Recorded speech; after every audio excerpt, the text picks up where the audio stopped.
This is Hannibal back here from thehannibaltv.com. And for the second time, we have none other than former WCW star and spent a little bit of time in WWE, although he wasn't used on the television show. Allan Funk, how are you doing today, What's sir? up, man? 52 years old and still being strong, brother. 52. Yeah, you're looking good for 52. Yeah, man. I feel like I need to get back in the ring sometime here.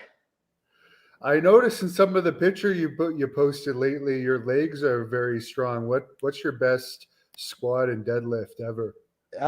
Shoot, back in the day, man, when I used to powerlift, I was actually I'm 220 now. I was about 250 when I used to powerlift in Ohio. Uh, I mean, shoot, you know what? We never really went for I never broke any records, but for about 250, I know I was squatting 500 pounds, probably about 10 reps, but I never really went for a max. Yeah, I would have guessed at least 500 pounds for sure. We didn't go into great detail of any of your specific feuds or anything in the last interview or your time in TNA. So why don't we start with TNA? How did you end up joining that federation? And how was your experience overall with them? They had you doing a gimmick similar to WCW where there was you could have possibly been gay. Was Yeah, that well, something they no, gave we you? we were full blown gay. Me and Lenny Lane, if people remember Lenny Lane from WCW, he was a cruiserweight champ. But how I got into TNA, obviously, I worked with Jeff Jarrett in WCW, and me and him were always cool together. He always treated me good, so I got nothing but good things to say about Jeff. And while we're on Jeff Jarrett, Jerry Jarrett, which just passed away a couple days ago, I think they had his celebration of life yesterday.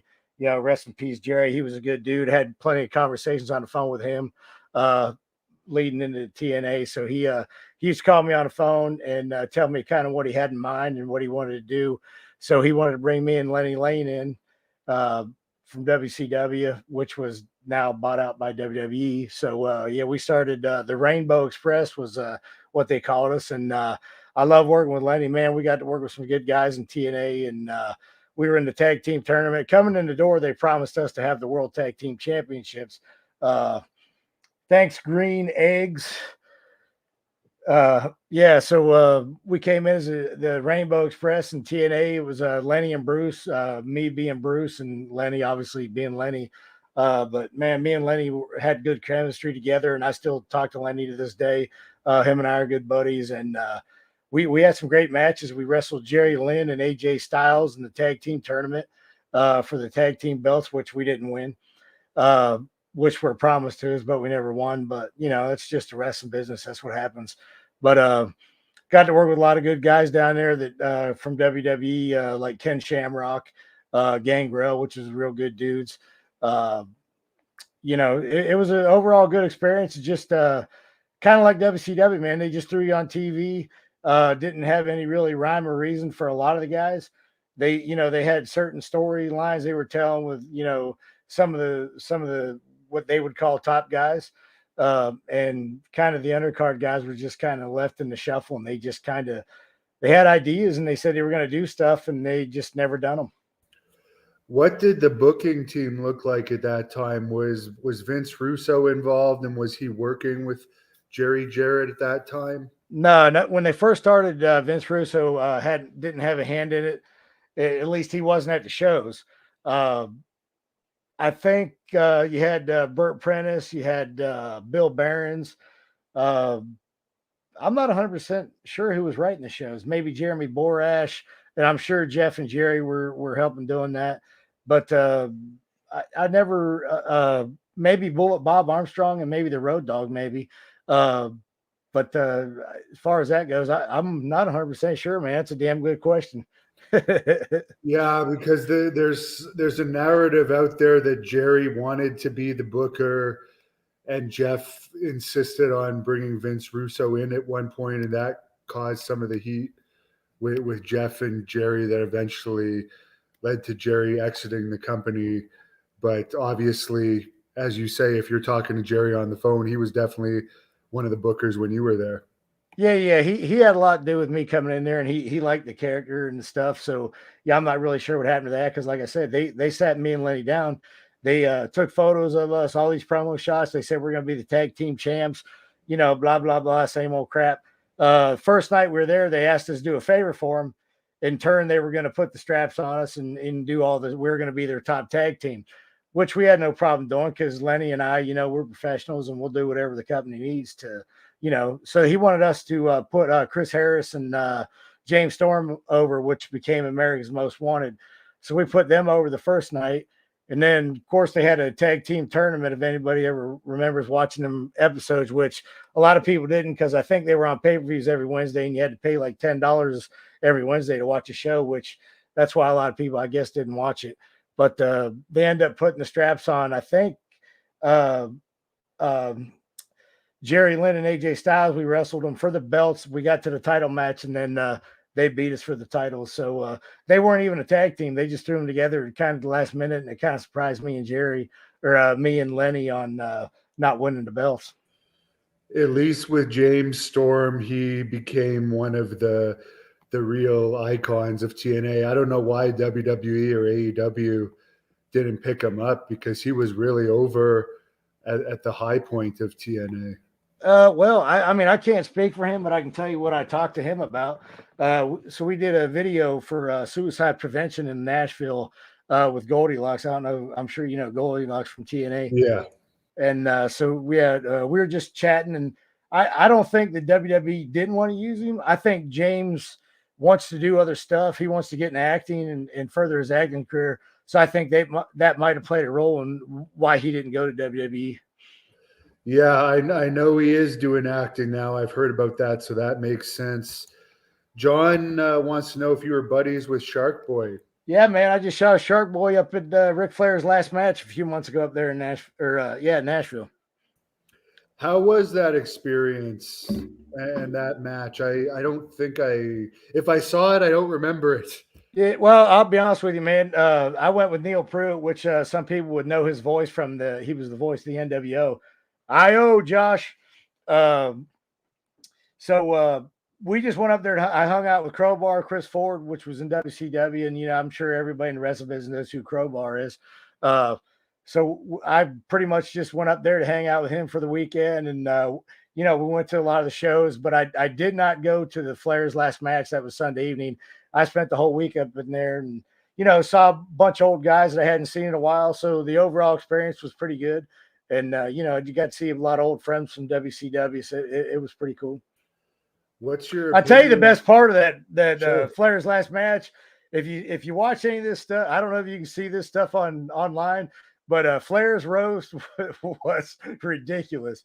It was it was pretty nuts. It was on the Friday night, man, and I'll tell you what, that roast, Tori Wilson, and there was a couple other people that Tori Wilson did real well. But it was pretty funny. The roast was great. Yeah, he's a very sensitive guy, so I would have liked to have seen that. I'm going to search it up. Dude, everybody got heat with him because they were cracking on Vicky Guerrero, and man, I tell you what, they were hammering Vicky Guerrero, and so when Flair got up there, he was kind of pissed, because he was like, hey, well, I guess I don't know if Flair knew how roast worked, but if you watch the roast on the Comedy Central, they hammer everybody, so everybody's fair game. He got a little hot when people were picking on Vicky and Tori. Oh, Tori was roasted too? Oh, well, when you're sitting on stage, bro, they hammer everybody that's up there. Oh, so wow. They had a couple good comics, and I wish I would remember their name because they were pretty damn good, and they hammered everybody. What was your experience like with Ric Flair in WCW? Was he nice to the guys that he didn't work with on a regular basis? Yeah, Rick was one of those guys. Of course, when he walked in a room, everybody knew who he was. But he was always willing to buy you drinks. We'd be at the bar at the hotel. I remember in Australia, he spent ungodly amounts of money buying drinks for everybody. And, I guess you could say he never met a stranger. He'd always buy you a drink. And, backstage, he was always cordial and, shook your hand. And he was always cool backstage. So I don't have a problem with Ric Flair, but I'm pretty good friends with his son, David. I talk to him on the phone a lot. And we don't talk too much about Rick. What's David doing nowadays? I heard he was a police officer or something. No, he owns his own company. He owns I guess you could say some kind of manufacturing trucking company where he uh distributes stuff through his trucking company and stuff. But I'm not exact. It's called shoot something Flair or something. But not Flair. They're I guess Yeah. it's Flehr. I guess it's how they spell their last name. But he's doing really well, man. He lives up north of Charlotte, and I keep in contact with him, so he's doing good.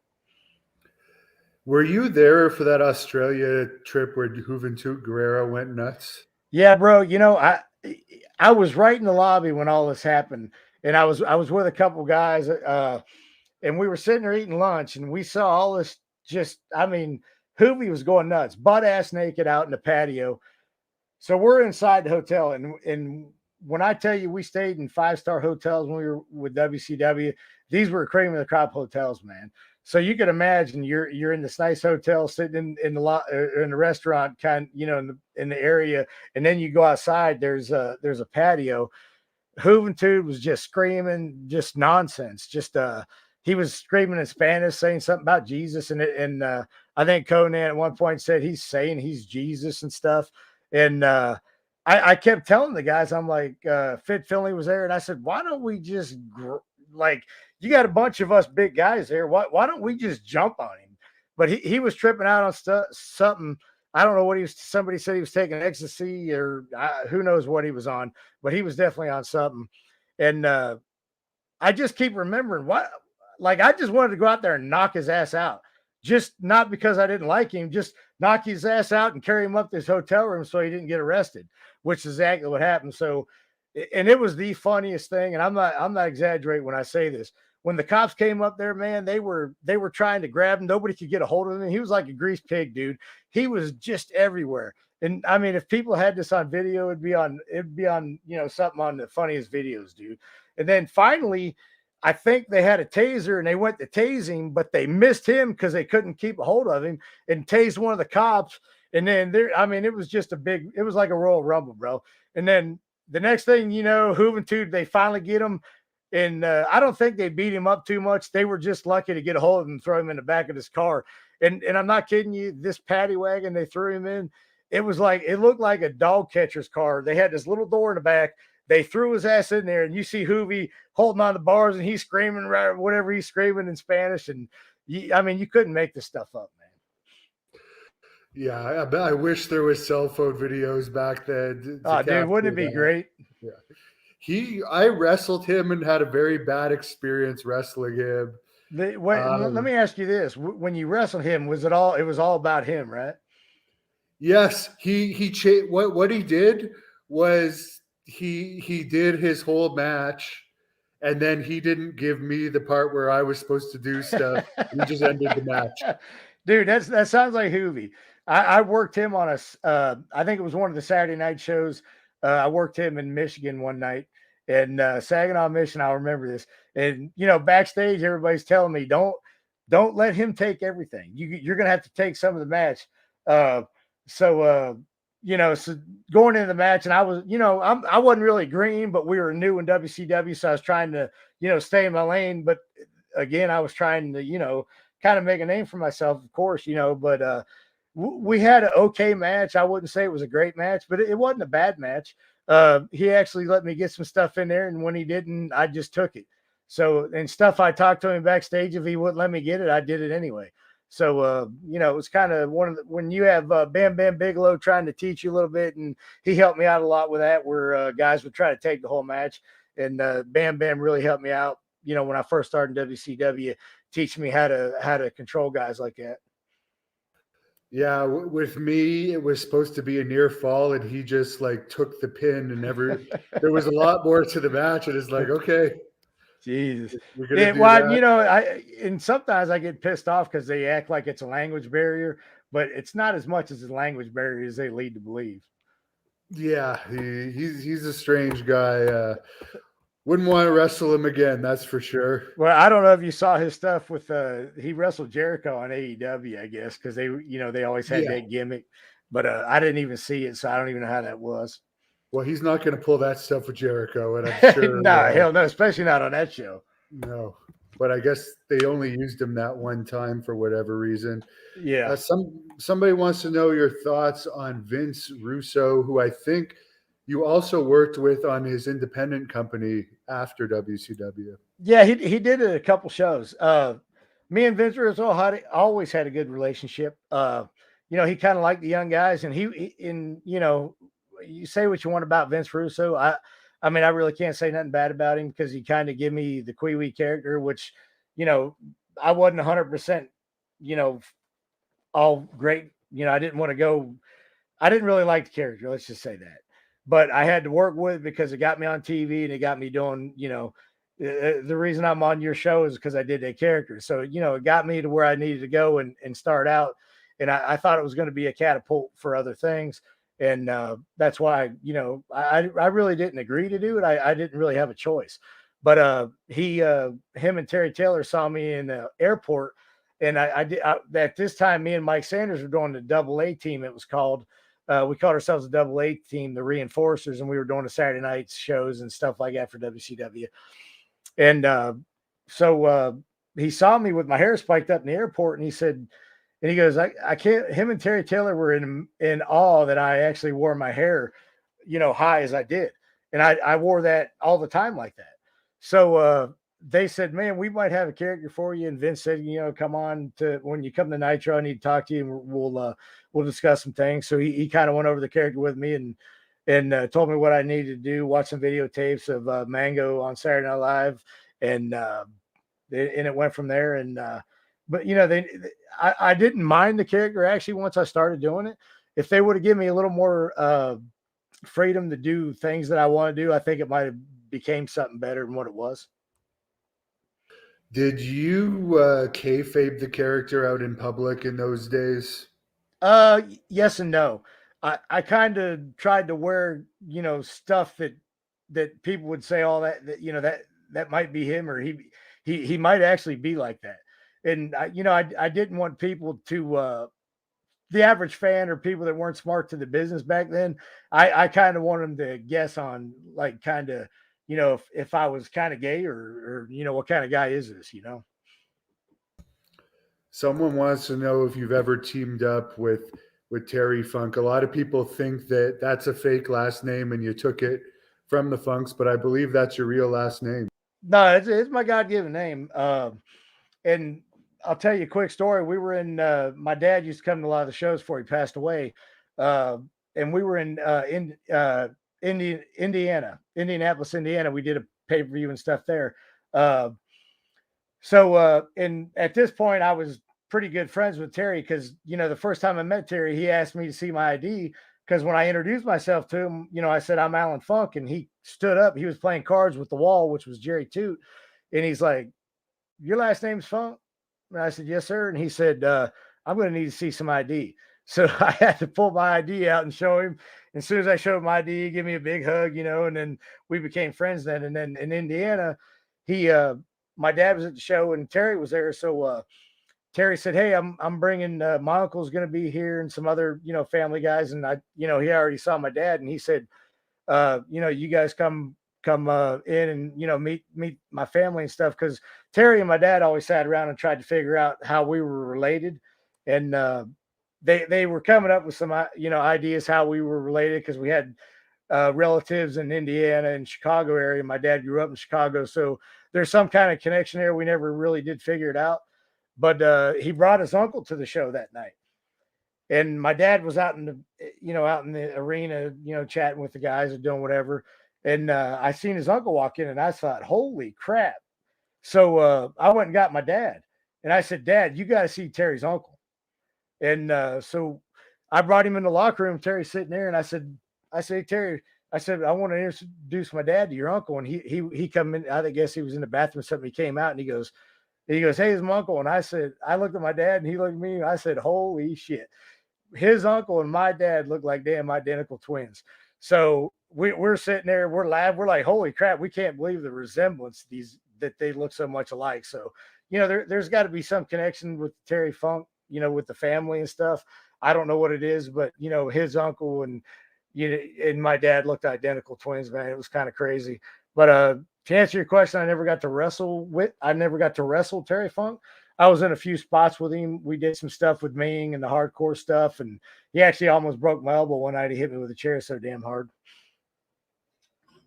How was Meng to work with? Oh, Ming's great. He's one of the nicest guys in the world, bro. I don't know if you ever spoke with him. Excuse me. Oh yeah, he's a real nice guy. He's a solid dude, man, and I love working with him. We had a couple spots where I won the cruiserweight tournament thing to wrestle Mike Sanders for the cruiserweight belt at one of the pay-per-views. It was a great match. I got to wrestle. I beat Rey Mysterio, Billy Kidman, Chavo Guerrero Jr., Elix Skipper, Lash LaRue, and I'm thinking there was somebody else in there, and I can't remember if there was. I'm sorry, but I beat all these guys in this match. So then here comes Ming. This was, we didn't have none of this staged or anything. Here comes Ming. He's going nuts, man. He's so damn big. He just grabbed the hold of me and threw me on his shoulder, and he's walking around with me on his shoulder. He was proud as hell, man. So that was a real good moment for me with Ming, and we had a lot of good stuff together. Someone wants to know if any of the older wrestlers ever took liberties with you when you were one of the younger guys. I guess he means like tried to beat my ass or something. Yeah, or be extra stiff with you in the ring, which we hear used to happen more often. Yeah, with me, not so much, because I kind of, when I came in the business, I was respectful of everybody, and I had there was some guys from the power plant, man. We were we were educated on the wrestling business by the time we got on TV, and we respected all the guys. Now I will say this: Rick Steiner tried to, I guess you could say, see what I was going to do in a moment when he was trying to mess with me in the locker room. We were in the locker room and Bill Goldberg was in there, and I remember Hugh Morris, Bill DeMott, Ray Lloyd might have been in there, Glacier, and a few other guys in there. I just can't remember who they were. So Rick he got in my face and was like pushing me and trying to, bully me around a little bit. Of course, me being me, I'm not going to back down. I mean, I'm thinking to myself, shit, we're going to get in fight. I got a 50-50 chance of winning. I got a 50-50 chance of losing, but I'm not going to be a bitch. So I got back in his face, and he was, trying to intimidate me. He was just trying to feel me out, I guess, and see what I was going to do. And I wouldn't back down. And then finally he grabs my shirt and he rips my shirt right in half right off me. But it was a shirt that I was already dressed for the wrestling show. So it was a pink shirt that the wardrobe lady made. And when I got in his face, and I was like, you're real tough, man. Ripping my ripping my shirt. I said, I'll just go to the seams and get another one made. And I said, you're so tough. I'm not going to mess with you anymore because you're going to rip my shirt. And when I did that, he really didn't know what to do because I was kind of being a smart ass. And, but he didn't do anything because he knew I wasn't going to back down. And I think I got his respect that day. And me and him are friends to this day. And I still talk to Rick on the phone. And when I see him and his brother, Scotty, they're always real cool to me. And I always have good conversations with them still. Were you a witness to that Scott Steiner DDP backstage fight? Yeah, I was. I think we were in Roanoke, Virginia, if I remember correctly. And here's the thing I don't understand about that whole thing. DDP had 1,000,001 opportunities. And I'm not saying this because I don't like, I dislike DDP. I'm friends with DDP or something. But from what I saw, I don't know, I guess he was pissed off. He was saying stuff, on the mic, and he was shooting on him during the shows. And I'm sure there was other stuff backstage that, I didn't see and other people didn't see. But, DDP had 1,000,000 opportunities to say something to him the whole time. They were actually in the locker room together. When I was in the locker room, DDP, if he was so tough and wanted to do something, he could have done something a long time ago. But DDP waited until Scotty got done doing he just got done doing the interview in the ring. He walked back off the stairs, off the go position.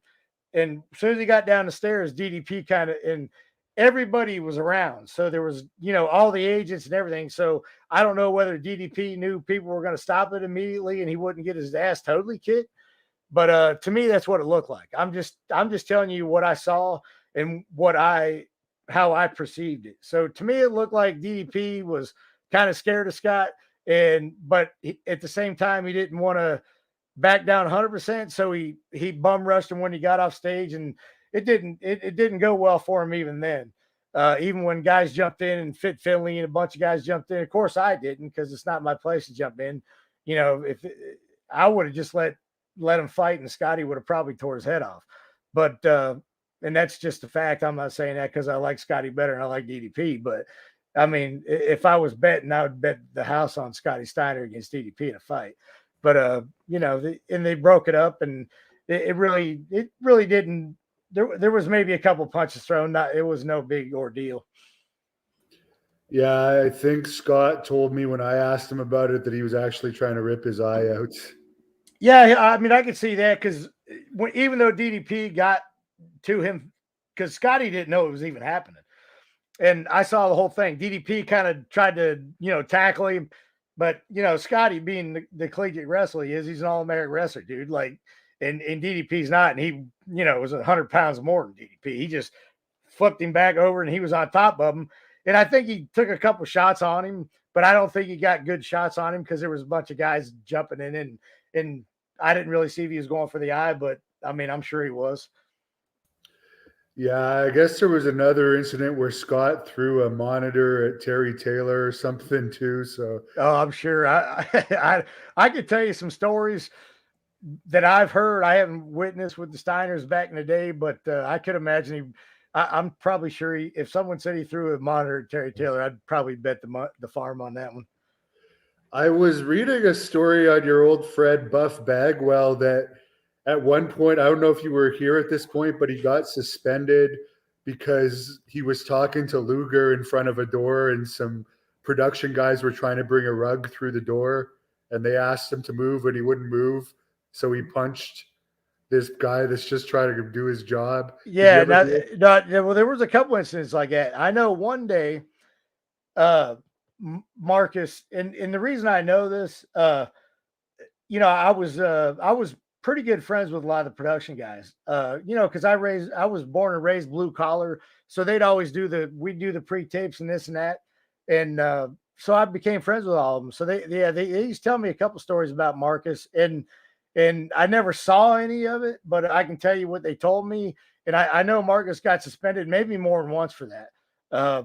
I know one guy was messing with the cords or something, and Marcus was coming in the building with his luggage, and the cords weren't. I mean, it was early. They usually put them in these things where they hide them so you can walk over these little ramps to hide the cords. Excuse me. And I guess the cords weren't up yet, and Marcus kind of stumbled his bag and tripped over it or whatever, and he punches the guy, and I don't know if he hurt him or knocked him out or whatever, but I guess he beat the guy up, and since me and Bagwell had our differences, we've made up since. And I don't want to say nothing bad about Marcus, but that's just what I heard back then. And I'm sure Marcus is a different person than that now, and he'd probably admit that he was wrong.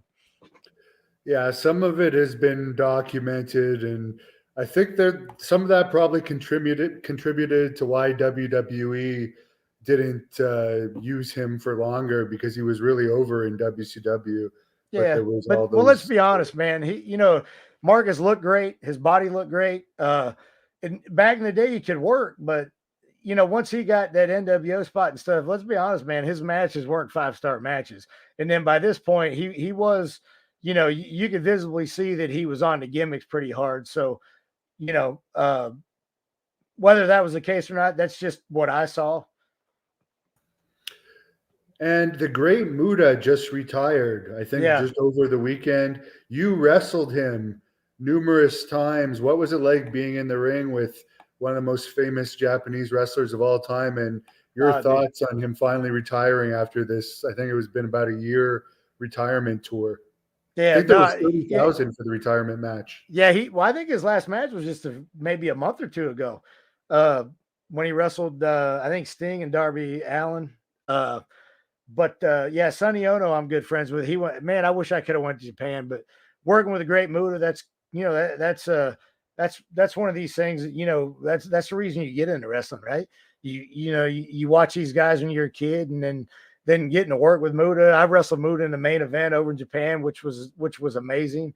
I worked with him with Mike Awesome over there with Jerry Toot, which was the Wall. They were Gigantus and the Gladiator. Me and him tagged up, or I tagged up with them too a lot, and we got to wrestle Muda, Kojima, Kawada, which legends in Japan. So yeah, getting to wrestle with Muda was great, man. And it's good he's retiring while he can still walk, And I wish Muda the best, man. He was always a good dude, man. Always a good dude.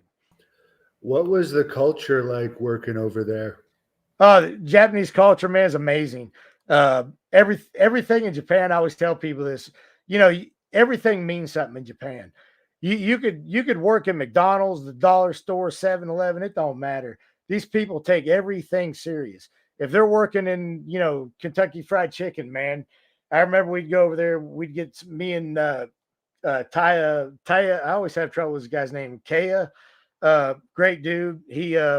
We'd always go hang out and stuff, and we'd go eat restaurants and stuff. And he was trying to teach me a little Japanese, but it didn't matter where you went. The Japanese people were always, they acted like they had the greatest job in the world, even if they were sweeping the streets, man. And I'll tell you this one story. Well, I mean, if you ever been to Japan, man, you go eat dinner.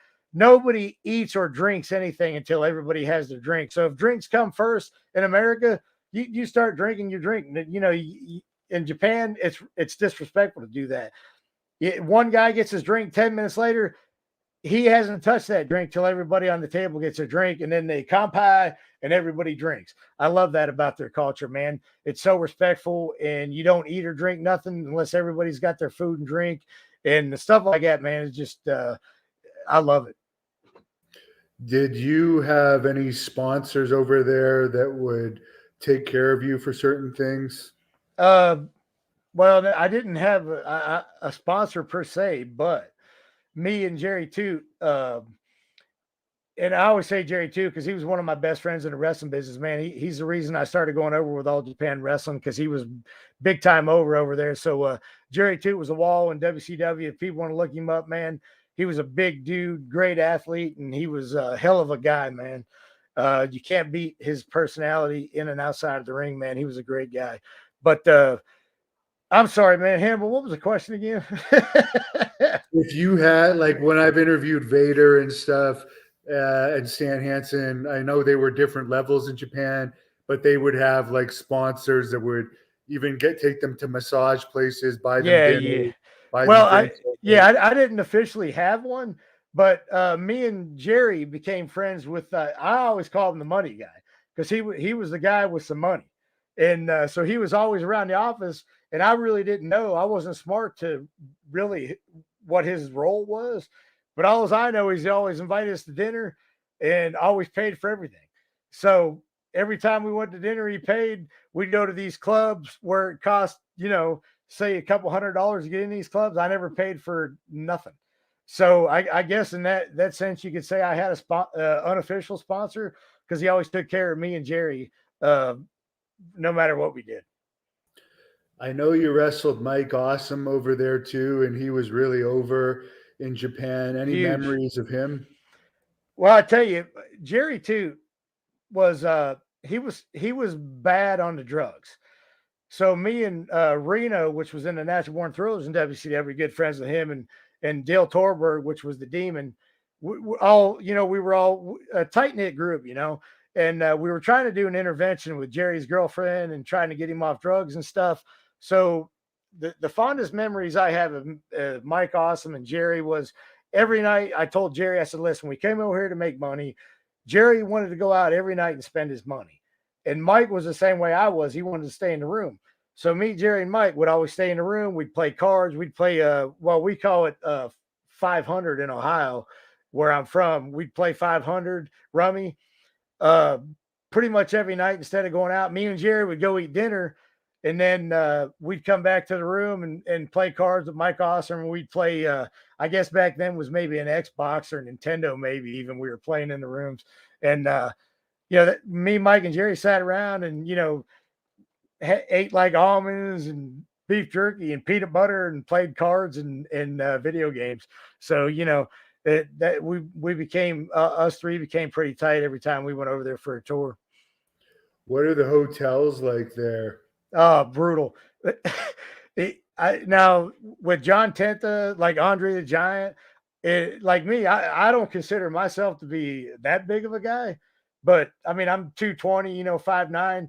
Not that I'm a small guy either, but if you were any bigger than that, like these guys, like Jerry Toot, Mike Awesome, I don't know how the hell they survived in there because the beds were everything over in Japan is like scaled down compared to America.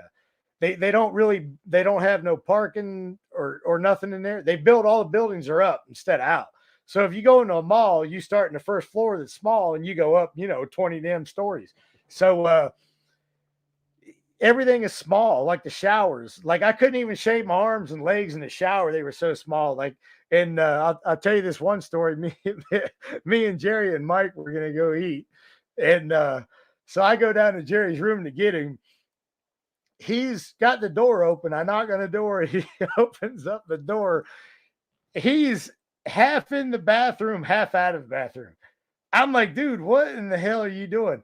He's taking a crap with his butt, like he's squatting up and his butt's in the door. He's not even in the bathroom, but he's so big he can't even fit in the damn bathroom. So he's trying to take a dump with the door open.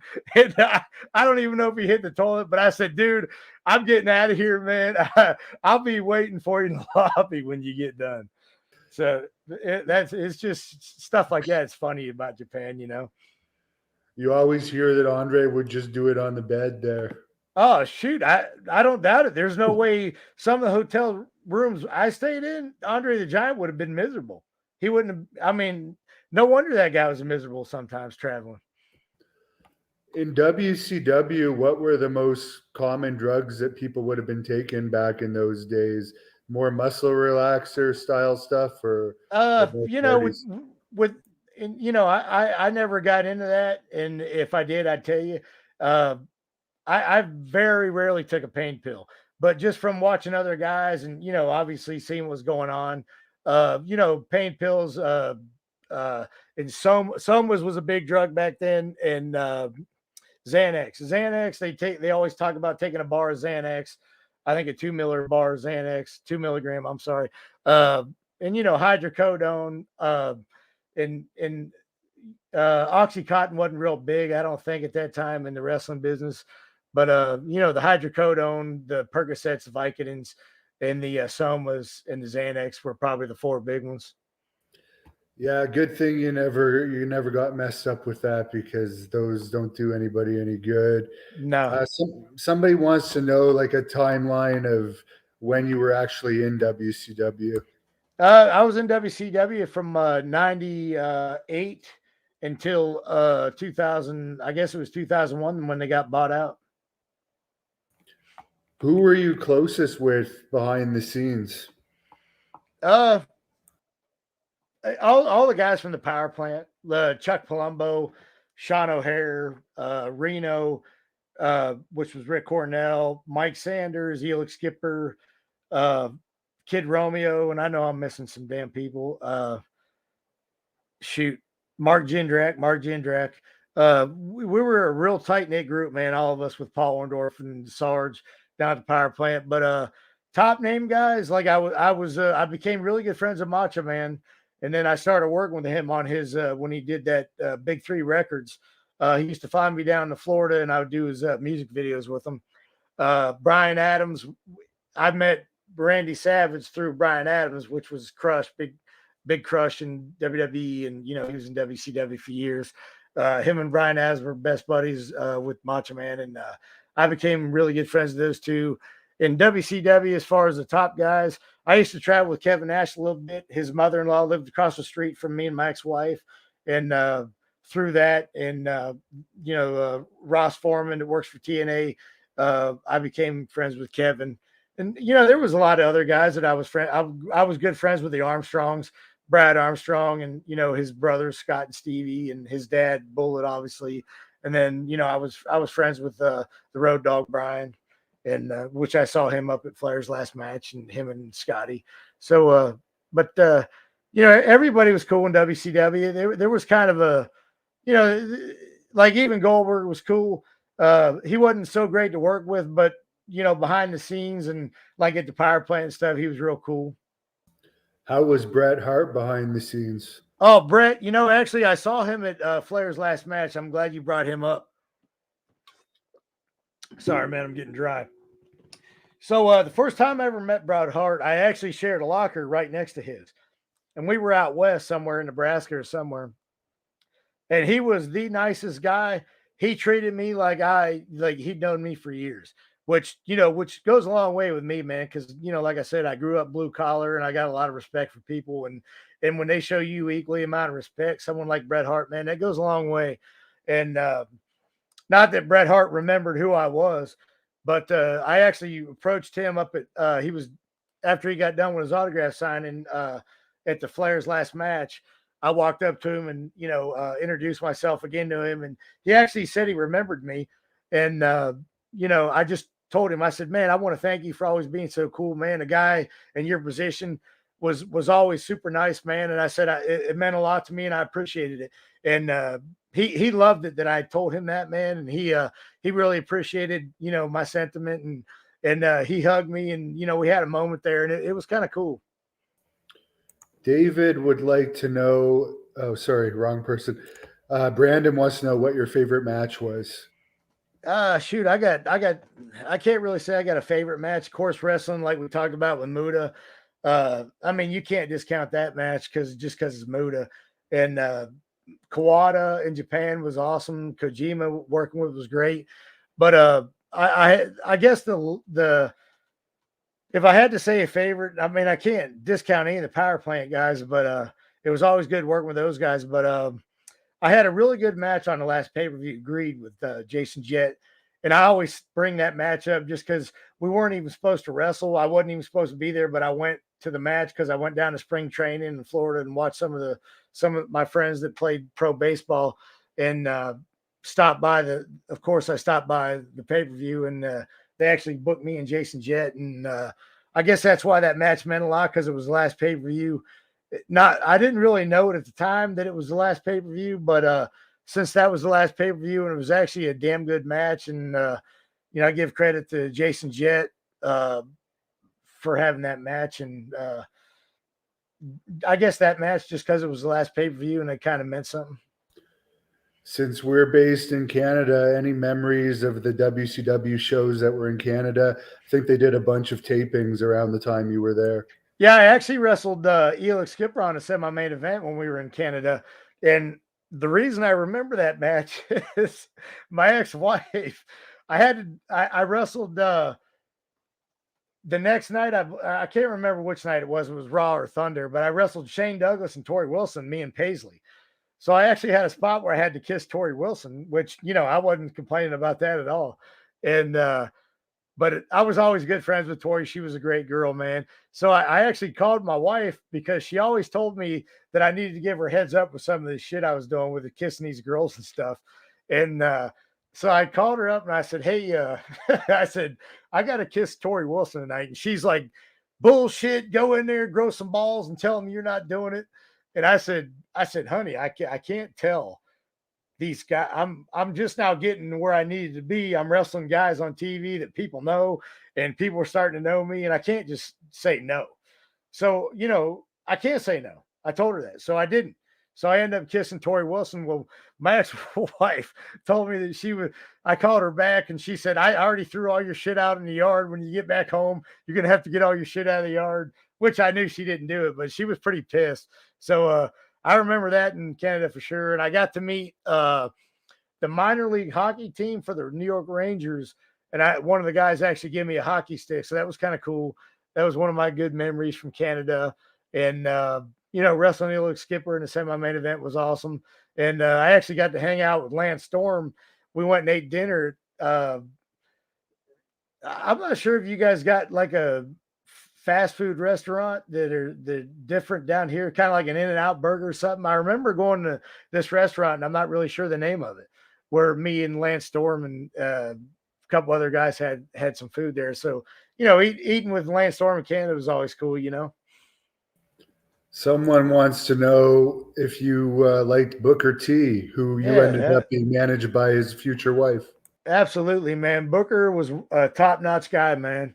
What I remember about Booker T was he always was in the back playing like Madden football. I remember he would challenge everybody to play Madden football, and everybody played, Booker T in Madden football. But yeah, Booker was a great dude, man. He was always one of the boys, man. He treated you with respect, and shit, I could never say nothing bad about Booker T, man. He was a great guy.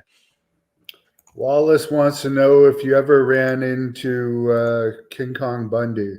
You know what? I never got a chance to meet King Kong Bundy. No, I haven't. What about Mike Modest, who appeared on this channel recently? Yeah, Mike. I knew Mike briefly. I think he was friends with Kevin Sullivan, maybe, I want to say. Kevin brought him in for some stuff. And I don't think I ever got to work with him as far as work goes. But, I spoke with him a few times, and he seemed like a pretty decent guy. Someone's bringing up your match against Lance Storm on the November 6th Nitro. Any thoughts on that? Yeah, it was a good match, man. Lance was great to work with. That actually was in Chicago, and if you watch the match, I had so much glitter on me, it was freaking ridiculous. But Goldberg got freaking mad as hell because the match, there was glitter everywhere, bro. If you go back and watch this, it looked like I had glitter for my hair. That's how much glitter I had on me. It was everywhere. So Goldberg got pissed because he got it on his clothes and his beanie and stuff, and he tried to ban it that night. He come backstage, he was fucking hot because he had glitter on him, and I thought it was great.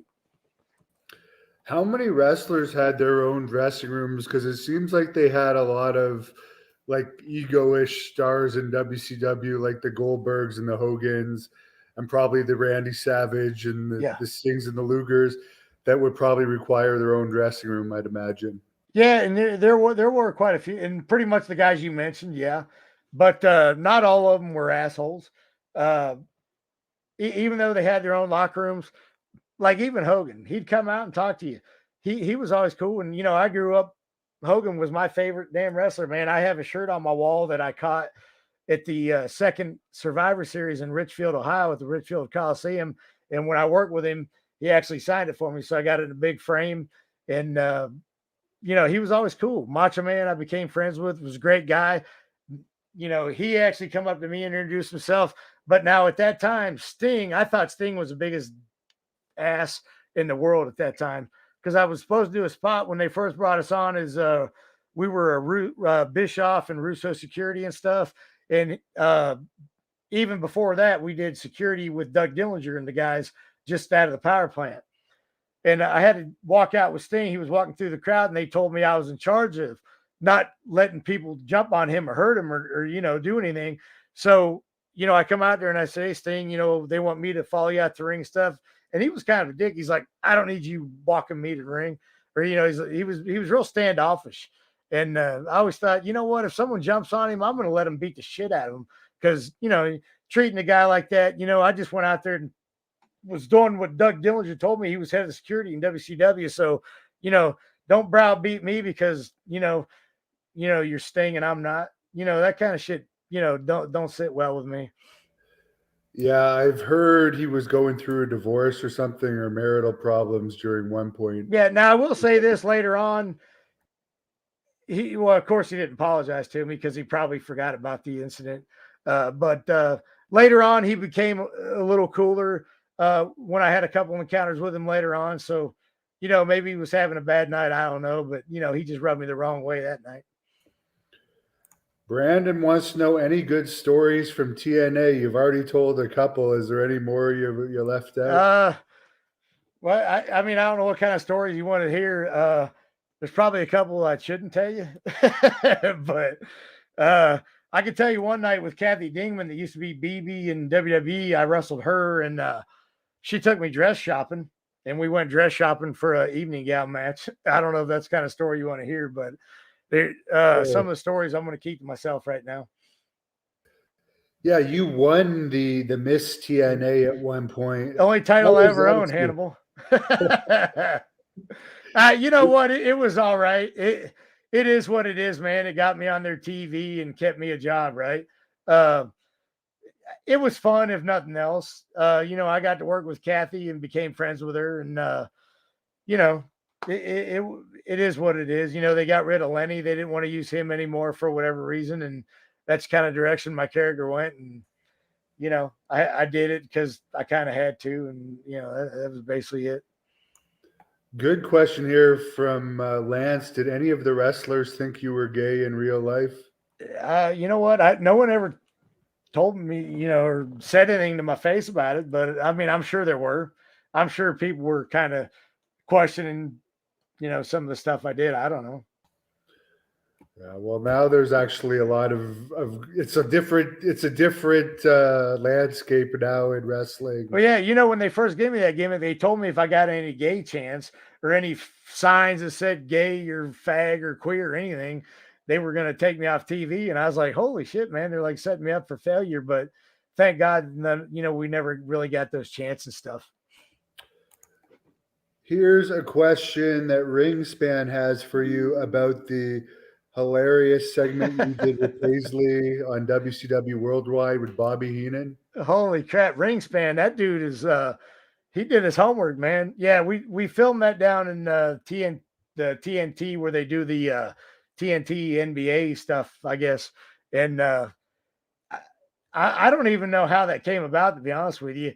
They just had me go down the studio, and me and Paisley went down there and dressed up. And then they said, you're going to be on this game show with Bobby Heenan. And let me tell you something, man. Bobby Heenan was he was a funny dude, man.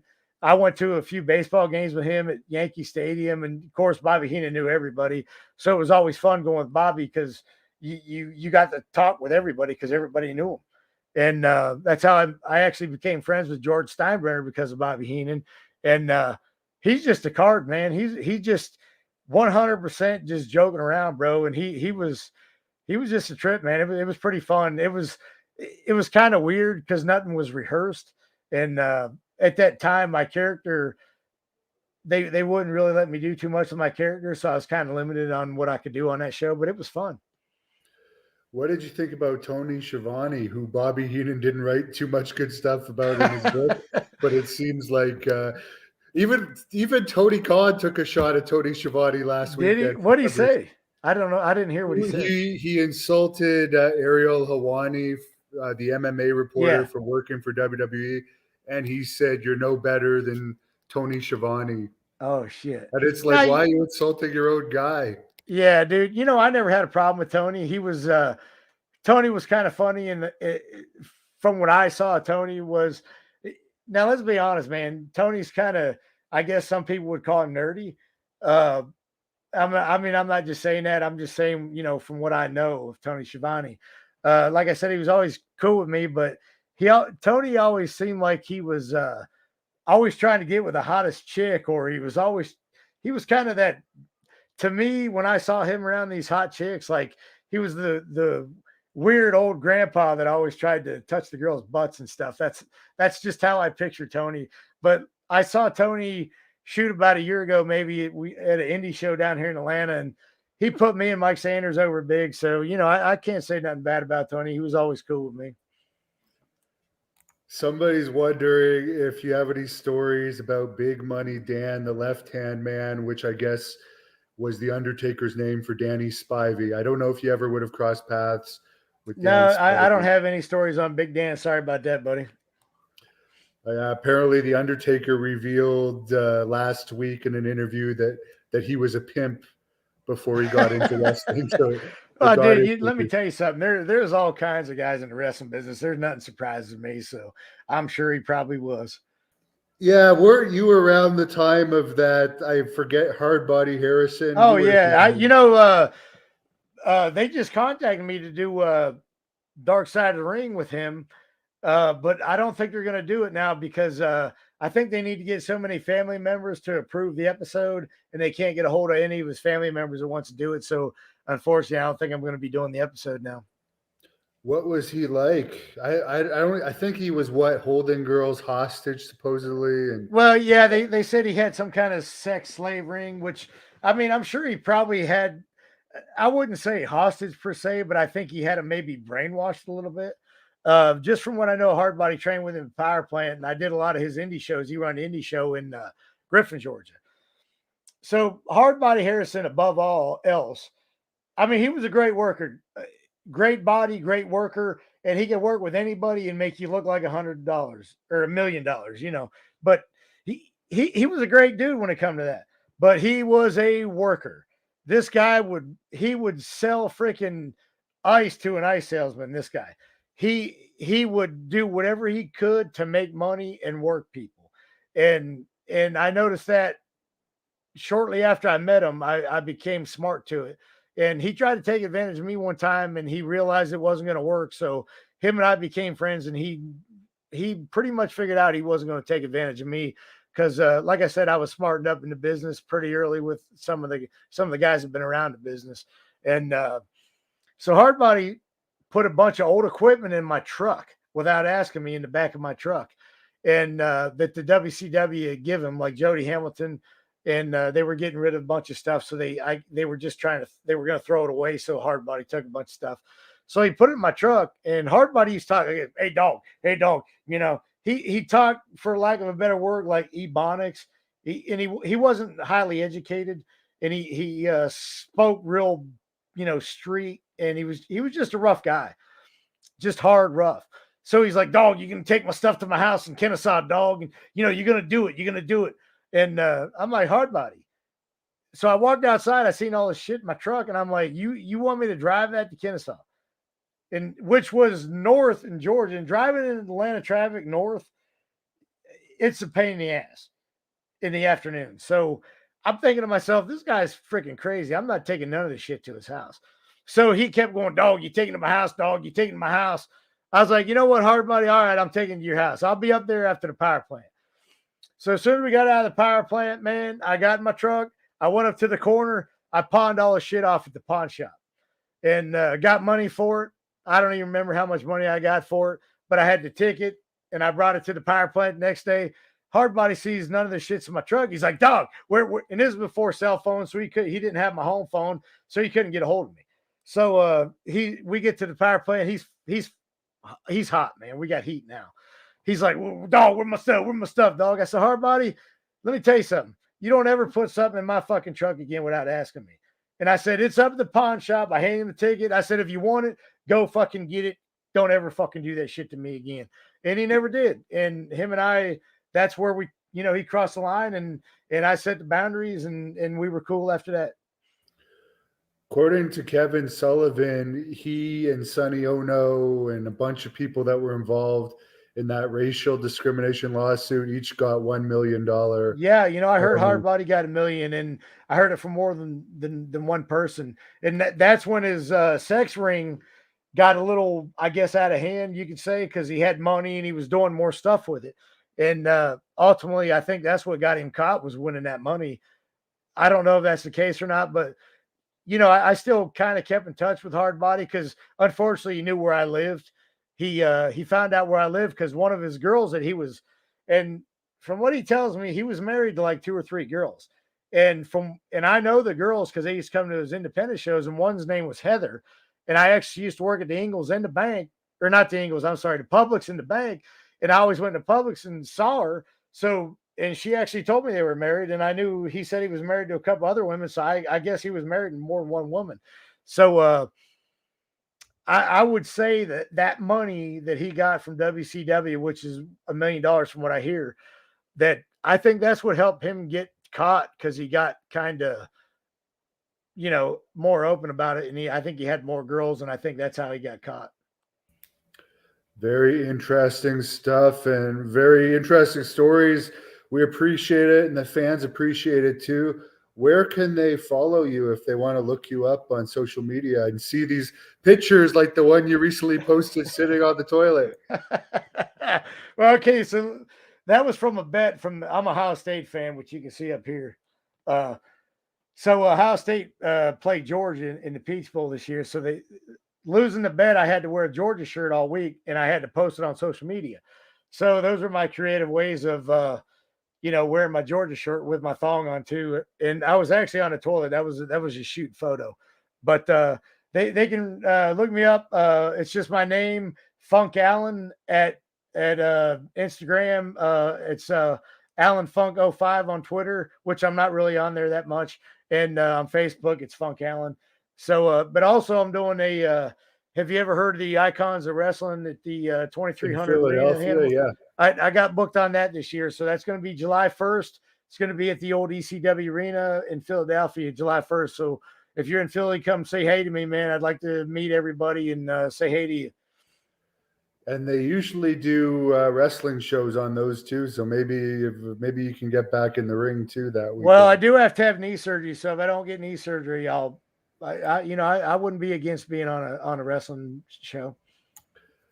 Very good. Well, fans, follow him. He has some very funny posts, shocking some of the times when you wake up in the morning, and that's the first picture. Come on, don't lie, Hannibal. You like me in that thong underwear. Don't lie. Actually, when you told the story the last time about Kevin Nash thinking you were a female, when I saw the picture you posted with the thong, I actually thought it was a girl too at first. No, that's too. My ass is too big to be a chick's unless I'm Brazilian. Yeah, that is true. I think the best asses are on the Latino women for sure. Yeah, Latinos and Brazilians for sure, man. I agree 100%. Well, I'll let you close this off with whatever you want to tell the fans. Thanks again. Yeah, thanks for having me on again, buddy. I appreciate it. And thanks everybody that ever followed my career, still checking me out, man. Follow me on Instagram, Facebook, man. And, say DM me, whatever, man. I'll respond back to you. Thank you for watching the Hannibal TV. Please like this video if you enjoyed it and click